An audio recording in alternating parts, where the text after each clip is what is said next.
Vamos a iniciar el segundo panel de esta jornada. Para eso invitamos al doctor Walter Osvaldo Aragor a ocupar el escenario, a la profesora Virginia Cabrera Segovia y el doctor De Niri, que tendrá a cargo la presentación del trabajo póstumo de Andrés René Rousseau, que también vamos a escuchar en esta oportunidad.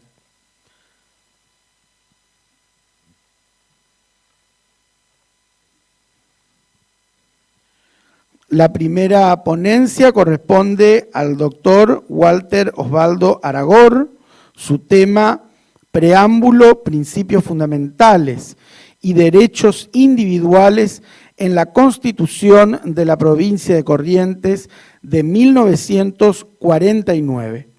A partir de este momento queda en uso de su tiempo.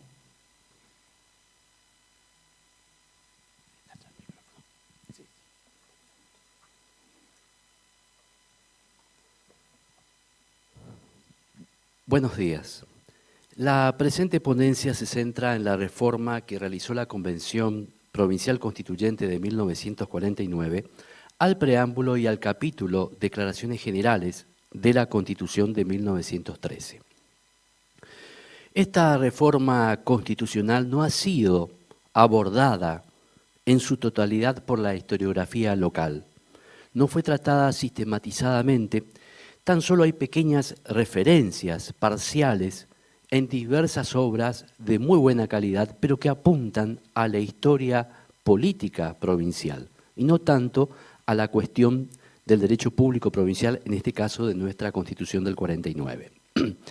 Las fuentes utilizadas son fuentes de origen, originales, digamos, fuentes primarias, como la Convención Nacional Constituyente Nacional, provincial, y el mensaje presidencial de 1948 que inició el proceso de reforma a nivel nacional y del cual se fueron dando las provincias, y también obviamente el mensaje del gobernador de la provincia de Corrientes.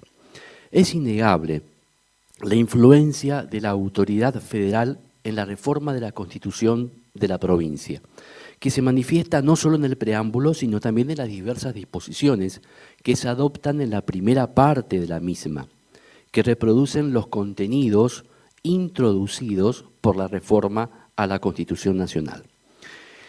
El convencional en el debate, al presentar el informe del proyecto en general, César Espíndola Moreira, en la Honorable Convención Constituyente, establece que el nuevo preámbulo va a tener una particularidad digna de ser destacada. En primer lugar, porque mantiene los principios del preámbulo de la Constitución Provincial de 1913, agregando el tríptico sublime, palabras textuales de Moreira, incorporado al preámbulo de la Constitución Nacional al reivindicar una sociedad justa, una economía libre y una política soberana, considerando que esta innovación introducida es una garantía de felicidad y progreso para la provincia de Corrientes.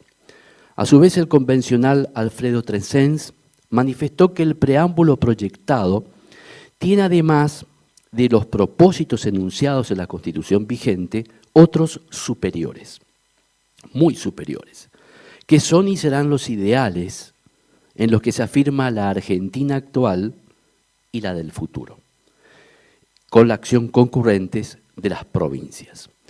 La Convención Constituyente modificó el preámbulo, que va a quedar redactado en la siguiente fórmula.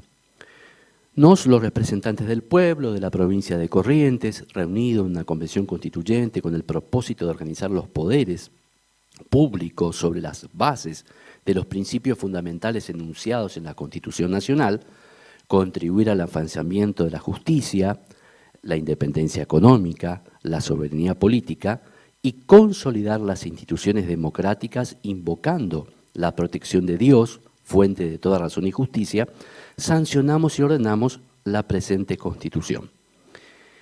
La reforma provincial de 1949 mejora sustancialmente la técnica legislativa de la Constitución vigente.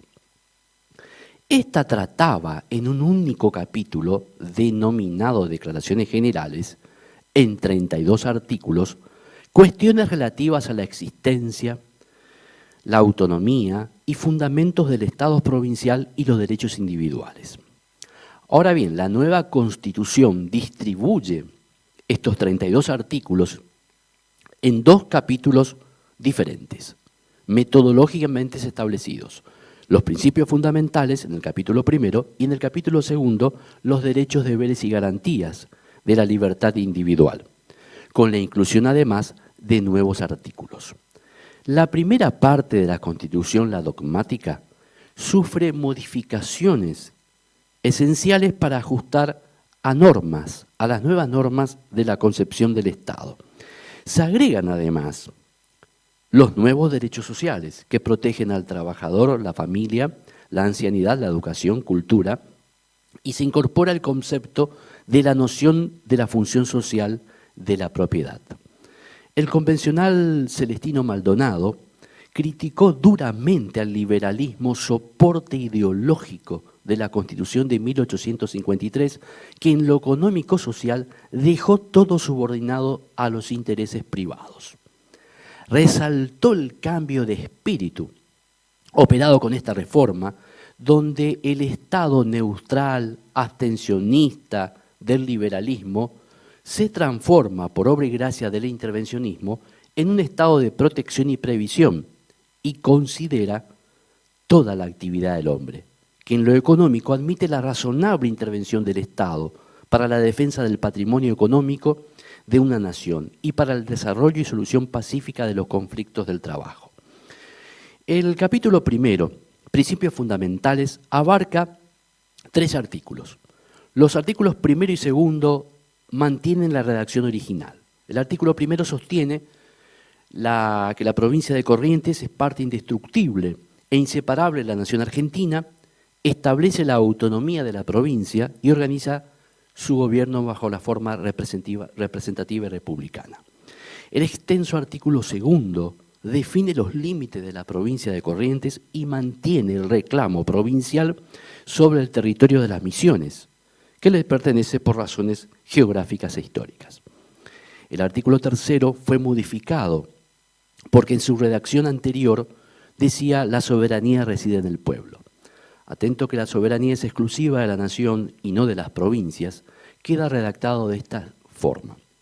El poder político reside en el pueblo y será ejercido en el modo y forma determinado por esta Constitución y las leyes que en consecuencia se dicten, agregándose: el pueblo no gobierna ni delibera, sino por medio de sus representantes y autoridades creadas por esta Constitución. No sufrió modificaciones, en cambio, el artículo cuarto, que declara capital de la provincia a la ciudad de Corrientes y el asiento natural de los poderes públicos del Estado provincial. Se introdujo en el artículo quinto una nueva redacción, y es cómo se conforma la integración del Tesoro provincial, formado por impuestos directos, indirectos, que la legislatura sancione en función de su autonomía, además de la propia actividad económica de la provincia, de la enajenación o locación de sus bienes del dominio del Estado provincial. El artículo sexto y séptimo establecen que los funcionarios públicos no pueden delegar sus funciones y son responsables de las gestiones que realizan. Se deja establecido los casos de la incompatibilidad de empleos o remuneraciones especiales a los funcionarios públicos en el artículo octavo, donde no podrán acumular 2 o más empleos, aun cuando uno fuera nacional y el otro provincial, quedando exceptuados de esta prohibición los profesores y maestros en el ejercicio de sus funciones docentes. A fin de que el Estado provincial pueda realizar operaciones de crédito, se deja de lado, se deroga completamente el vetusto artículo 19 de la Constitución del 13 y se redacta uno nuevo, donde los empréstitos, operaciones de créditos y emisiones de título de renta pública se harán en base a la ley sancionada con mayoría absoluta, en este caso, de los miembros de cada Cámara de la provincia de Corrientes. El artículo 10 establece que el Estado como persona civil puede ser demandada ante los tribunales ordinarios sin especial autorización del Poder Legislativo. Ahora bien, si fuera condenado al pago de una deuda, no podrá ser ejecutado en forma ordinaria ni embargado sus bienes, debiendo la legislatura arbitrar el modo y forma de verificar dicho pago. Se establece la publicidad de los actos de gobiernos como base de su validez y ejecución en el nuevo artículo 11. La redacción de este artículo tiene una mayor precisión que el anterior artículo 21 al enumerar exhaustivamente los actos gubernativos a publicarse. El procedimiento de la reforma de la Constitución se encuentra en el artículo 12, donde se establece que por ley se debe establecer la necesidad de la reforma, cómo deben ser los ítems y fundamentalmente el quórum y voto requerido, 2/3 de las partes, 2/3 de la parte de la Cámara, de los miembros presentes. Al final del último de este capítulo se incorpora un artículo que en doctrina trajo ciertas polémicas. El artículo 13 dice la provincia, es extenso, pero dice la provincia no reconoce la libertad para atentar contra la libertad. Este artículo tiene su origen y fundamento en el artículo 15 de la Constitución Nacional 1949. El fundamento en la Convención Nacional Constituyente lo expuso el Convencional Nacional Ítalo Luder, donde resumidamente se establece que se reconoce al hombre la libertad, pero el Estado no la reconoce cuando es atentatoria del derecho de los otros ciudadanos y de la propia seguridad del orden público del Estado. Ahora bien, en el capítulo 2, donde se tocan los derechos, deberes y garantías de la libertad individual, el artículo 14 sustituye al viejo 6 y 7 y establece el conjunto de derechos que gozan los habitantes de la provincia: el derecho al trabajo, a la industria, a la actividad lícita, al comercio, al tránsito, obviamente, a la publicación de sus ideas, al culto, a enseñar, a aprender. El artículo 15 está vinculado al antiguo 8 de la Constitución de 1913 y agrega un término que es el de apoderado en este artículo nuevo, el 9, que dispone que la ley no podrá restringir ni suprimir la garantía del habeas corpus. ¿Quién lo puede presentar? Todo habitante, por sí, por intermedio de sus parientes, amigos, y esto agrega la Constitución del 49 a través de los apoderados. El artículo 16 trata las garantías del debido proceso e incorpora el principio penal indubio pro reo en la parte específica donde se establece en caso de duda habrá de estarse siempre a favor del imputado. El artículo 17 se refiere al principio establecido de las cárceles que serán sanas y limpias y adecuadas para la reeducación social de los alojados en ellas. Se mantiene en líneas generales la publicidad de los actos judiciales contenidos en el artículo antiguo 31 y que en el nuevo 18 establece que los actos y procedimientos judiciales serán públicos, salvo las excepciones obviamente por la moral pública, el honor, al igual que los expedientes penales, los sumarios penales, pero también hay excepciones especificadas en la ley pertinente. El artículo 19 establece el principio de igualdad ante la ley y agrega un apartado que establece la condición previa de juramento de la Constitución provincial y por la patria para ejercer empleos y funciones públicas. El artículo 20 incorpora el criterio de igualdad ante la ley en función del régimen impositivo. Esta es una visión realmente revolucionaria, que es el cobro de impuestos a través de la equidad y la proporcionalidad como base en las cargas públicas. El que más tiene, más debe pagar.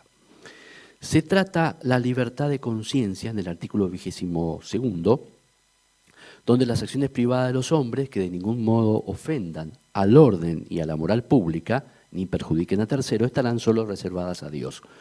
En el 23 se dispone que ningún habitante tendrá una situación de privilegio con respecto a otro porque vulneraría y destruiría el principio de la igualdad jurídica. Y el artículo 24 establece los derechos implícitos que no están establecidos en esta Constitución, al decir que las declaraciones de derechos y garantías enumerados en la Constitución no serán entendidos como negación de otros derechos y garantías no enumerados, pero que nacen del principio de la soberanía del pueblo, de la forma republicana de gobierno y de la justicia social.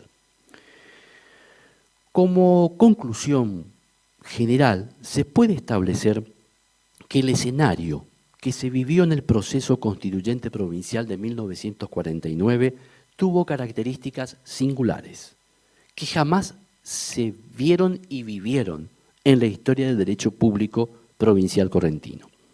La reforma de la Constitución de la provincia de Corrientes estuvo tan estrechamente relacionada con la transformación de la Constitución Nacional realizada a principios del 49, que puede ser interpretada como la traducción local de un plan reformista decidido a nivel nacional. La nueva Constitución provincial incorpora el constitucionalismo social orientado a la búsqueda de un justo equilibrio entre los derechos individuales y los derechos sociales, en donde el Estado adquiere un rol de intervención como árbitro y fundamentalmente también como árbitro en el ámbito económico. El preámbulo reformado mantiene los principios enunciados en la Constitución Provincial de 1913 y agrega los nuevos ideales pregonados por el Gobierno Nacional referidos a la justicia social, la independencia económica, la soberanía política, a fin de construir la Gran Argentina. La Convención Constituyente Provincial realiza un trabajo loable al reestructurar el capítulo único de Declaraciones Generales, dotando de esta forma a la nueva Constitución de una mejora, como decíamos, notable en la técnica legislativa, mejor entendimiento y explicación de los artículos. El capítulo primero entonces va a quedar metodológicamente estructurado en los principios fundamentales como capítulo primero y capítulo segundo, derechos, deberes y garantías de la libertad individual. La Constitución reformada de la provincia de Corrientes sufrió alteraciones, como decíamos, en la parte dogmática, que la posicionaron en la dirección de la nueva concepción del Estado Nacional, que buscaba reemplazar al frío y destructor liberalismo de la Constitución de 1853 por un nuevo orden asentado en una democracia social con un Estado intervencionista para equilibrar las fuerzas en juego. Muchísimas gracias.